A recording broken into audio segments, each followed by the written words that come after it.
driving to the doctor, and it's a very long way from my house to the doctor. I don't know how many miles. Next time I do this, I'm going to push my little thing on the dash and see exactly how far it is, but I can't even guesstimate. It takes me about 45 minutes to get there, so I thought I'd do a vlog. Pardon my smoking. I was just listening to the song Cats in the Cradle. And if you don't know what the song is about, the moral of the song is your children will treat you the way that you treat them when they're growing up. If you don't have time for them when they get grown or they're, get older, they will not have time for you. And it's the truth. I've seen it, and what you instill in your child when they're coming up is what they'll always fall back on as life brings its decisions their way.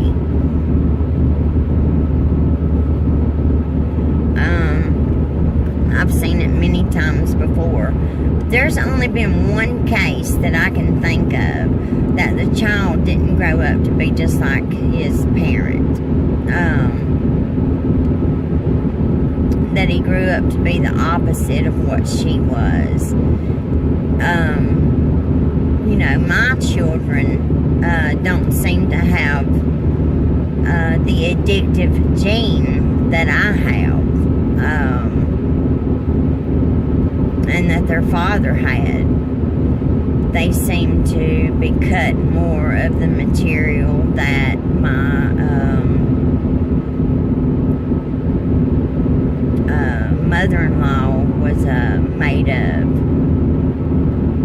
I married my stepbrother, so she was my mother-in-law and my stepmother.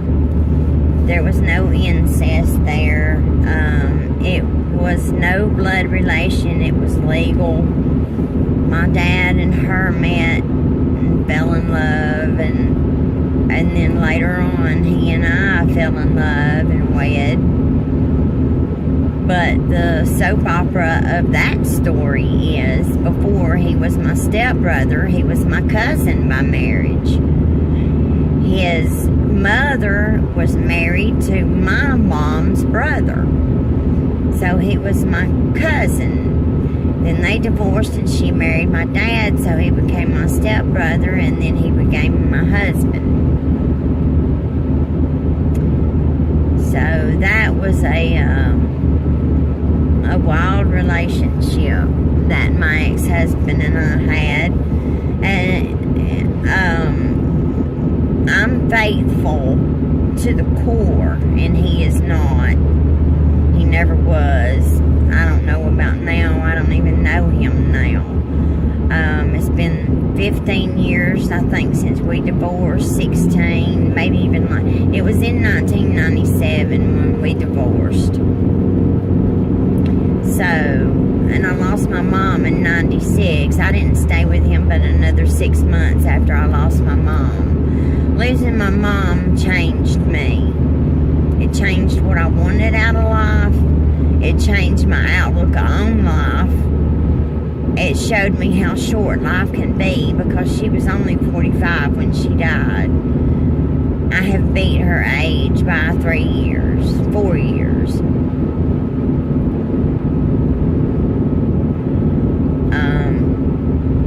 When she died so suddenly at that age, it really made me take a double take on my life, and I wanted to change my life, therefore I did. And I laid down the drinking and the drugging. Well, I didn't really lay down all of the drinking, but I laid down the drugging. No more speed for this girl, and of any kind. And my life changed. My friends changed to people that didn't use speed, whereas all of my friends before, it was centered around the drug that I would be using. And my whole life changed. My friend list changed, which it had to for me to stay clean. I started going to NA meetings voluntarily. I started attending church on a regular basis. And when I was in church that one night, January the 5th, the hand of God touched me. I felt His power move across my body and deliver. He delivered me from the desire to ever want to do any kind of speed again. And that was in 90, it was in 97, I believe. The same year that my ex-husband and I divorced. And no, it was the next year. It was 98, because we divorced. It seems like we divorced around September, October, and that next January is when I was delivered from the desire to do any kind of speed again. And I have never had to worry about it since. I do have a testimonial video. It's way back in my video collection. It's called My Testimony, if you would like to check it out. I tell you what I'm going to do. I'll find it and I will link it down below. And it's just the story of how I felt when the hand of God moved upon my body. Yeah. So, that's my testimony. And I've not been the same since. Now, I have drank off and on since then. And there for 2 or 3 years when I stayed with my grandmother, I drank a lot. I drank a whole lot. But then one day I just outgrew the drinking. I was not delivered from it. I did not pray for God to stop my desire of it. I just outgrew it or something. I no longer want to drink, and I just can't tolerate the behavior of someone when they are drunk now. I don't want to be around it. I can't stand it. It just drives me crazy. That craziness that comes with drinking. I don't need that drama in my life. Not at all. Not at all.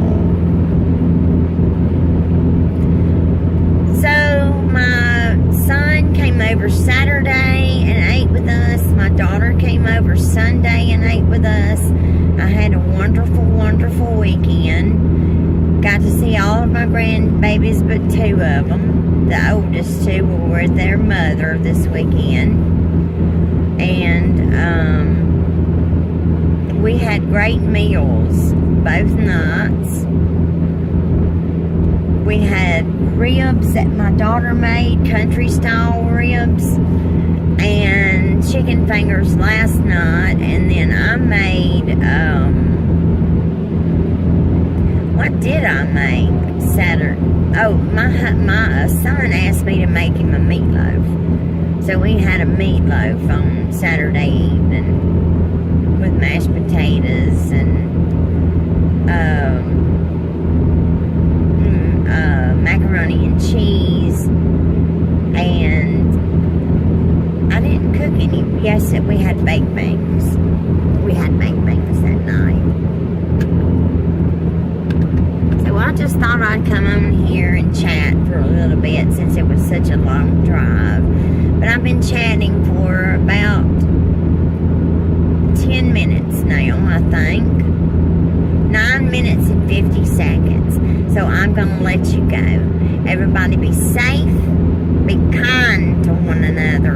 And I will see you in my next upload. Bye-bye, everybody. Have a wonderful day.